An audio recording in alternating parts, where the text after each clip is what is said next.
Hello friends, स्वागत है आप सभी का हमारे YouTube channel Pandey ji educational में। आज हम लोग class 10th physics chapter number 1 जिसका नाम है प्रकाश का परावर्तन और अपवर्तन, इसके बारे में कुछ महत्वपूर्ण ऑब्जेक्टिव को देखेंगे जो कि बहुत बार एग्जाम में पूछा जा चुका है। तो चलिए इस क्लास को शुरू करते हैं। इससे पहले आप लोग हमारे चैनल को सब्सक्राइब नहीं किए तो सब्सक्राइब करके बेल आइकन को प्रेस कर दें, ताकि इसी तरीके से आपको क्लास 10th से रिलेटेड बोर्ड एग्जाम 2023 से रिलेटेड आपको वीडियो मिलते रहे। तो चलिए हम लोग आगे बढ़ते हैं। अगला देखिए, क्वेश्चन नंबर 1 क्या है कि निम्न में से कौन सा पदार्थ लेंस बनाने के लिए प्रयुक्त नहीं किया जा सकता है। यहाँ पर आप लोग को बताना है कि इनमें से कौन सा पदार्थ ऐसा है जो लेंस बनाने में प्रयोग नहीं किया जा सकता है। तो इसे आप लोग ध्यान रखिएगा कि लेंस बनाने में मिट्टी का प्रयोग नहीं किया जा सकता है, यानी कि ऑप्शन नंबर जो डी है वो करेक्ट आंसर हो जाएगा। बाकी सब चीज़ का प्रयोग होता है, जल, कांच, प्लास्टिक, ये सब का किया जा सकता है, लेकिन मिट्टी का प्रयोग नहीं किया जा सकता है। इसे आप लोग ध्यान रखिएगा। चलिए हम लोग अगला प्रश्न की तरफ चलते हैं। अगला प्रश्न बहुत ही इंटरेस्टिंग प्रश्न है और देखिए अगला प्रश्न क्या कहता है। अगला प्रश्न है, एक उत्तल लेंस की क्षमता 1 डायोप्टर है तो उस लेंस की फोकस दूरी क्या होगी। यहाँ पर आप लोग को बताना है, दिया हुआ है कि एक उत्तल लेंस का क्षमता जो है 1 डायोप्टर है और उस लेंस का फोकस दूरी बताना है कि उस लेंस का फोकस दूरी कितना होगा। तो देखिए, फोकस दूरी निकालना है तो इसका एक सूत्र होता है लेंस का पावर P बराबर, इसका एक सूत्र होता है क्या, P बराबर होता है 1/f। P बराबर ये सूत्र होता है, इम्पोर्टेंट सूत्र होता है। और सेंटीमीटर में लाना है ताकि सभी ऑप्शन सेंटीमीटर में दिया गया है, ध्यान रखिएगा। तो 100 से ऊपर क्या करेंगे हम लोग, गुना कर देंगे, यानी कि P बराबर 100/f। तो देखिए पावर, लेंस का पावर क्षमता कितना दिया हुआ है, 1 डायोप्टर दिया है तो 1 लिख देंगे, बराबर 100 है तो 100, और हमको क्या निकालना है, फोकस दूरी निकालना है f, तो f ऐसे है। अब देखिए बाई क्रॉस मल्टीप्लाई कराइएगा तो क्या हो जाएगा, जब तिरछा तिरछी गुना कराइएगा तो क्या हो जाएगा, देखिए f को 1 के साथ कराएंगे तो कितना आ जाएगा, f आ जाएगा कि नहीं आ जाएगा। और f बराबर क्या होगा, f बराबर इधर 100 है तो 100 हो जाएगा प्लस में। तो इसे आप लोग ध्यान रखिएगा कि f बराबर +100 आ गया, यानी कि ए जब उत्तल लेंस का क्षमता 1 डायोप्टर होगा तो उसका क्या, तो उसका फोकस दूरी जो है, जब उत्तल लेंस का क्षमता 1 डायोप्टर होगा तो उसका फोकस दूरी प्लस 100 सेंटीमीटर होगा। इसे आप लोग ध्यान रखिएगा, यानी कि ऑप्शन नंबर जो यहाँ पर सी है वो बिल्कुल ही करेक्ट आंसर हो जाएगा। इसे आप लोग ध्यान रखिएगा। चलिए अगला क्वेश्चन की तरफ चलते हैं। अगला क्वेश्चन क्या है कि जब प्रकाश एक माध्यम से दूसरे माध्यम में जाता है, यहाँ पर अब बताना है कि जब प्रकाश एक माध्यम से दूसरे माध्यम में जाता है, जब प्रकाश क्या करता है, एक माध्यम से दूसरे माध्यम में जाता है तब अपवर्तन होता है। तब कैसे अपवर्तन होता है, ऑप्शन ए है प्रकाश की चाल में परिवर्तन के कारण, ऑप्शन बी दिया हुआ है कि प्रकाश की चाल में परिवर्तन नहीं होने के कारण, और ऑप्शन सी है प्रकाश के रंग में परिवर्तन होने के कारण, ऑप्शन डी है उपयुक्त सभी। तो इन चारों ऑप्शन में से कौन करेक्ट है ये आप लोग को बताना है। देखिए जब प्रकाश एक माध्यम से दूसरे माध्यम में जाता है, क्या करता है, एक माध्यम से जब दूसरे माध्यम में जाता है तो इसमें जो अपवर्तन होता है, यानी कि जो जब इसमें अपवर्तन होता है वो प्रकाश की चाल में परिवर्तन होने के कारण होता है, यानी कि ऑप्शन नंबर जो ए है यहाँ पर वो बिल्कुल ही करेक्ट आंसर हो जाएगा। प्रकाश की चाल में क्या होने के कारण, परिवर्तन होने के कारण, option number A is a right answer. इसे आप लोग को ध्यान रखना है। आशा करते हैं ये सारे क्वेश्चन आप लोग को अच्छी तरीके से समझ में आ रहा है। समझ में आ रहा है तो वीडियो को लाइक और चैनल को सब्सक्राइब करके ज़्यादा से ज़्यादा वीडियो को शेयर करें। चलिए अगला प्रश्न की तरफ चलते हैं। अगला प्रश्न क्या है, अगला प्रश्न है, यदि आपतन कोण 45 डिग्री है तो परावर्तन कोण क्या होगा।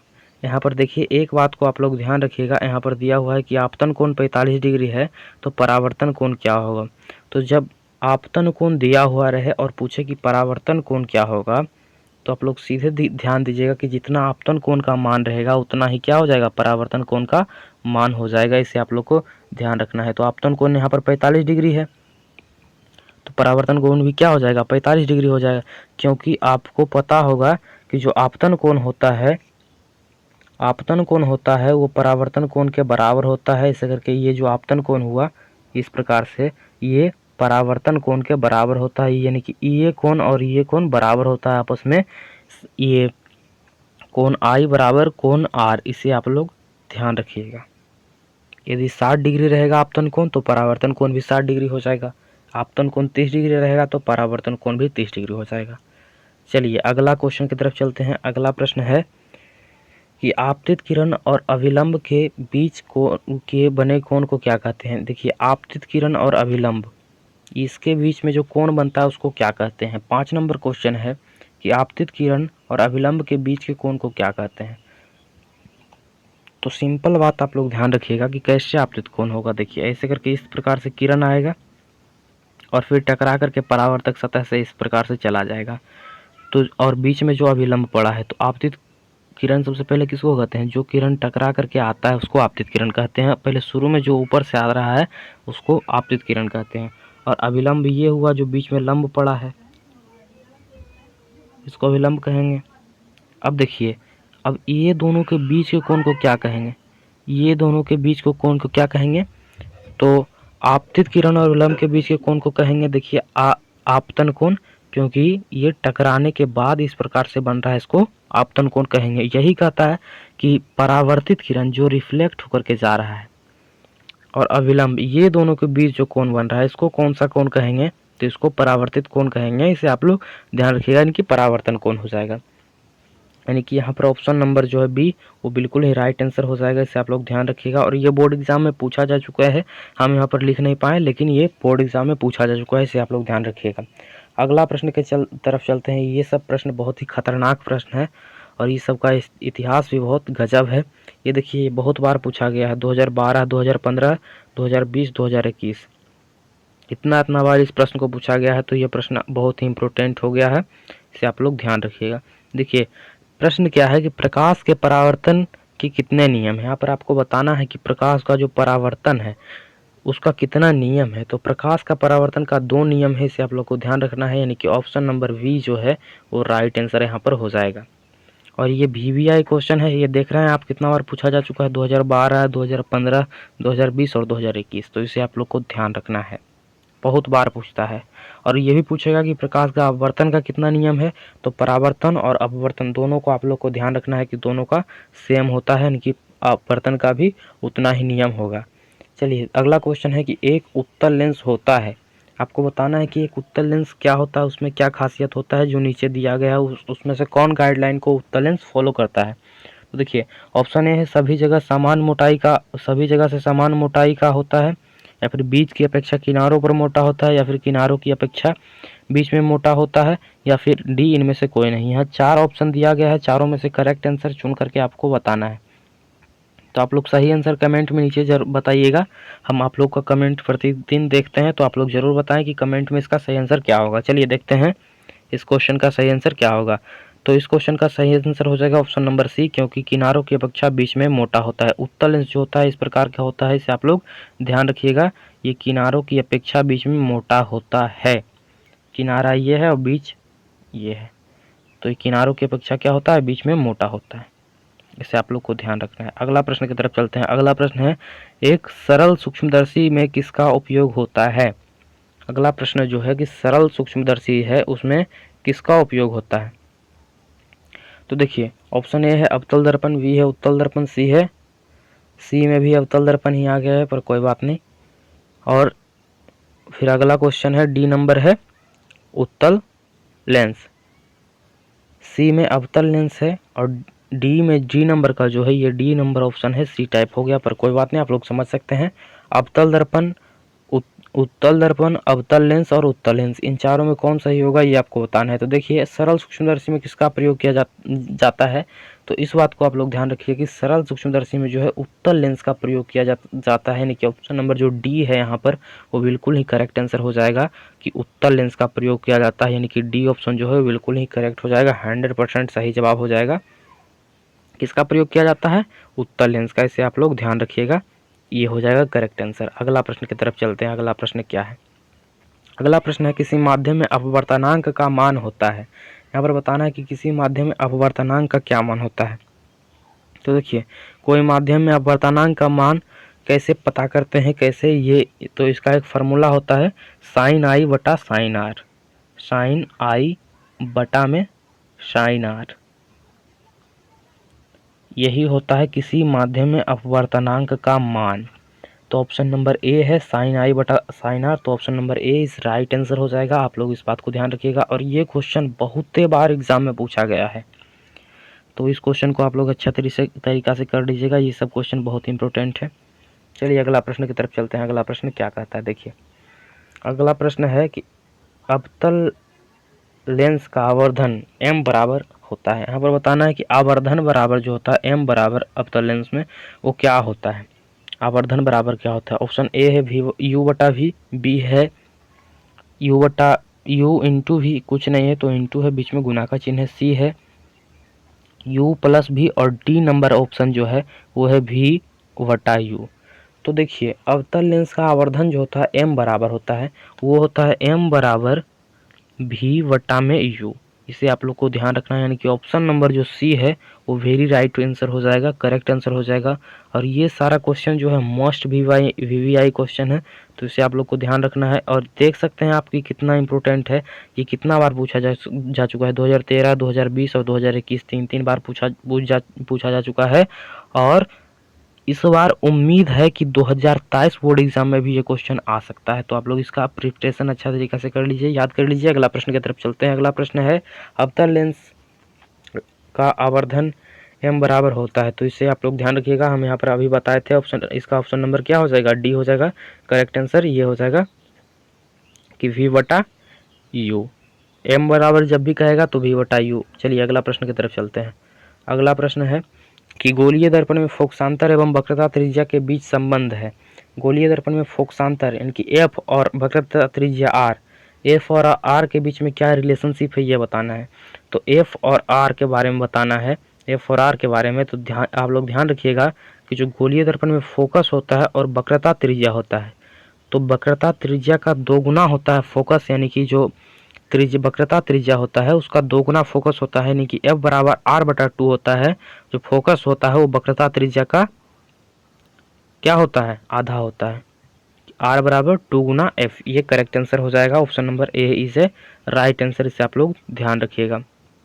क्या हो जाएगा यहाँ पर, ऑप्शन ए जो है करेक्ट आंसर हो जाएगा, इसे आप लोग ध्यान रखिएगा। चलिए अगला प्रश्न की तरफ चलते हैं। अगला प्रश्न है किसी वस्तु का आवर्धित प्रतिबिंब बनाता है। कौन सा ऐसा दर्पण है जो किसी वस्तु का आवर्धित प्रतिबिंब बनाता है, ये आप लोग को बताना है। तो अब आप लोग इसमें ध्यान रखिएगा, ये बहुत ही इंपॉर्टेंट क्वेश्चन है और बहुत बार पूछा जा चुका है कि किसी वस्तु का आवर्धित प्रतिबिंब कैसे बनता है। तो अवतल दर्पण के द्वारा किसी वस्तु का आवर्धित प्रतिबिंब बनता है, यानी कि option number A is a right answer हो जाएगा। अवतल दर्पण करेक्ट आंसर हो जाएगा। अवतल दर्पण के द्वारा किसी वस्तु का आवर्धित प्रतिबिंब बनता है। चलिए अगला प्रश्न की तरफ चलते हैं। अगला प्रश्न क्या कहता है, अगला प्रश्न है कि काल्पनिक प्रतिबिंब हमेशा रिक्त स्थान होता है। काल्पनिक प्रतिबिंब जो होता है वो कैसा होता है, यहाँ पर आप लोग को ये बताना है। तो देखिए ध्यान रखिएगा आप लोग कि जो काल्पनिक प्रतिबिंब होता है वो हमेशा से हमेशा सीधा होता है, इसे आप लोग ध्यान रखिएगा। यानी कि ऑप्शन नंबर जो यहाँ पर ए है वो बिल्कुल करेक्ट आंसर हो जाएगा। काल्पनिक प्रतिबिंब सीधा होता है, option number A is right answer. और ये 2015 बोर्ड एग्जाम में पूछा जा चुका है पहले से ही, तो इसे आप लोग ध्यान रखिएगा, ये बहुत इंपॉर्टेंट क्वेश्चन है। चलिए देखिए अगला प्रश्न है कि हजामत बनाने के लिए किस दर्पण का प्रयोग किया जाता है। यहाँ पर बताना है कि जो नाई लोग दर्पण का किस दर्पण का प्रयोग करते हैं, हजामती दर्पण के रूप में किस दर्पण का प्रयोग किया जाता है। और इस क्वेश्चन का इतिहास आप लोग देख सकते हैं कितना खतरनाक है, ये बहुत बार एग्जाम में पूछा गया है, तो इसे आप लोग अच्छा तरीका से रेडी कर लें कि हजामत बनाने के लिए किस दर्पण का प्रयोग किया जा सकता है। ऑप्शन है उत्तल दर्पण, अवतल दर्पण, समतल दर्पण, उपयुक्त तीनों। तो जो हजामत बनाने के लिए प्रयोग किया जाता है उसमें अवतल दर्पण का प्रयोग किया जाता है, क्योंकि देखिए जो अवतल दर्पण होता है वो किसी भी वस्तु का बड़ा प्रतिबिंब बनाता है। वस्तु इतना है तो उसका बड़ा प्रतिबिंब बनाएगा अवतल दर्पण। और उत्तल दर्पण में यही विपरीत हो जाता है कि किसी वस्तु, मान लीजिए वस्तु इतना को है तो उसका छोटा प्रतिबिंब बनाता है। तो आपसे ये भी पूछ सकता है कि गाड़ी के साइड मिरर में किसका प्रयोग होता है। तो साइड मिरर में देखिए पीछे से बड़ा गाड़ी आ रहा है उसको छोटा करके दिखाना है तो उत्तल दर्पण का प्रयोग हो जाएगा। और हजामती दर्पण में क्यों होता है अवतल दर्पण का प्रयोग, क्योंकि ये बड़ा प्रतिबिंब बनाता है, जिससे महीन महीन महीन जो दाढ़ी होता है काटते समय वो सब बड़ा आकर के जनाता है कि ये सब इतना इतना छूट गया है, जिससे नाई को सहूलियत होता है चेक करने में कि क्या कुछ गड़बड़ी चल रहा है यहाँ पर, वो सब पता कर लेता है। चलिए अगला प्रश्न की तरफ चलते हैं। अगला प्रश्न है कि लेंस में कितने फोकस होते हैं। अगला क्वेश्चन है कि लेंस में कितने फोकस होते हैं। यहाँ पर बताना है कि लेंस में कितना फोकस होता है। तो आप लोग ध्यान रखिएगा, जो लेंस होता है उसमें 2 फोकस होता है, इसे आप लोग ध्यान रखिएगा। यानी कि ऑप्शन जो है ए है वो करेक्ट आंसर हो जाएगा, 2 फोकस। लेंस में कितने फोकस होते हैं, 2 फोकस। और इससे आप लोग ध्यान रखिएगा, ये बोर्ड एग्जाम 2021 में पूछा जा चुका है, तो इसे आप लोग अच्छा तरीके से ध्यान में रखिएगा। चलिए अगला प्रश्न की तरफ चलते हैं। अगला प्रश्न है कि लेंस की क्षमता का SI मात्रक क्या होगा। ये क्वेश्चन 2020 बोर्ड एग्जाम में पहले ही पूछा जा चुका है। ऑप्शन नंबर ए है डायोप्टर, बी है एंगस्ट्रम, सी है ल्यूमेन और डी है मीटर। तो लेंस के क्षमता का SI मात्रक क्या होगा। तो लेंस का क्षमता का SI मात्रक डायोप्टर हो जाएगा, यानी कि ऑप्शन नंबर ए है ये करेक्ट आंसर हो जाएगा। इसे आप लोग ध्यान रखिएगा, डायोप्टर। और चलिए अगला प्रश्न की तरफ चलते हैं। अगला प्रश्न क्या है, चलिए देखिए अगला क्वेश्चन है कि इनमें से कौन दर्पण सूत्र है। यहाँ पर बताना है कि मिरर फार्मूला क्या है, दर्पण सूत्र यहाँ पर कौन है इनमें से। तो ध्यान रखिएगा आप लोग इस बात का कि दर्पण सूत्र जो होता है वो 1/v + 1/u और बराबर 1/f होता है। इसे आप लोग ध्यान रखिएगा, यानी कि option number A right answer हो जाएगा। इससे आप लोग ध्यान रखिएगा, ये बिल्कुल ही करेक्ट आंसर हो जाएगा। 100% बोर्ड एग्जाम 2020 और 21 दोनों बार पूछा गया है, तो इस क्वेश्चन को आप लोग अच्छे तरीके से ध्यान रखिएगा। दर्पण सूत्र पूछेगा तो 1/v + 1/u बराबर 1/f, 1/v + 1/u बराबर 1/f, ये हो जाता है दर्पण सूत्र। अगला प्रश्न की तरफ चलते हैं। अगला प्रश्न क्या है, अगला प्रश्न है प्रकाश गमन करती है। बताना है आपको कि प्रकाश कैसे गमन करती है। ऑप्शन है यहाँ पर सीधी रेखा में, तिरछी रेखा में, टेढ़ी मेढ़ी रेखा में, डी है इनमें से कोई नहीं। और ये क्वेश्चन को आप लोग देख सकते हैं बोर्ड एग्जाम 2020 में पहले से ही पूछा जा चुका है। बताना है प्रकाश कैसे गमन करती है। तो आप लोग ध्यान रखिएगा, जो प्रकाश होता है वो हर हमेशा किसी भी सिचुएशन में सीधी रेखा में गमन करती है। इसे आप लोग ध्यान रखिएगा, एकदम सीधा रेखा में इसे गमन करता है और इसे आप लोग ध्यान रखिएगा। चलिए अगला प्रश्न की तरफ चलते हैं। अगला प्रश्न क्या कहता है। तो अगला प्रश्न अब कुछ नहीं है, आज के लिए बस इतना ही। मिलते हैं आप लोग को एक अगले नेक्स्ट वीडियो में, तब तक के लिए धन्यवाद। और इस चैनल पर पहली बार है तो चैनल को सब्सक्राइब करके सपोर्ट ज़रूर करें और ये कमेंट करके बताएं कि वीडियो आप लोगों को कैसा लगा। और वीडियो कमेंट करके बताएं कि वीडियो आप लोगों को कैसा लगा। चैनल पर पहली बार है तो चैनल को सब्सक्राइब करें और ज़्यादा से ज़्यादा वीडियो को शेयर करें ताकि बहुत सारे लोगों के पास ये वीडियो पहुँच सके। और आपको जो क्वेश्चन भी नहीं समझ में आ रहा वो कमेंट करके पूछें, हम आपको उस क्वेश्चन का संभवतः जवाब देने का प्रयास करेंगे। तब तक के लिए धन्यवाद। जय हिंद। मिलते हैं फिर अगले वीडियो।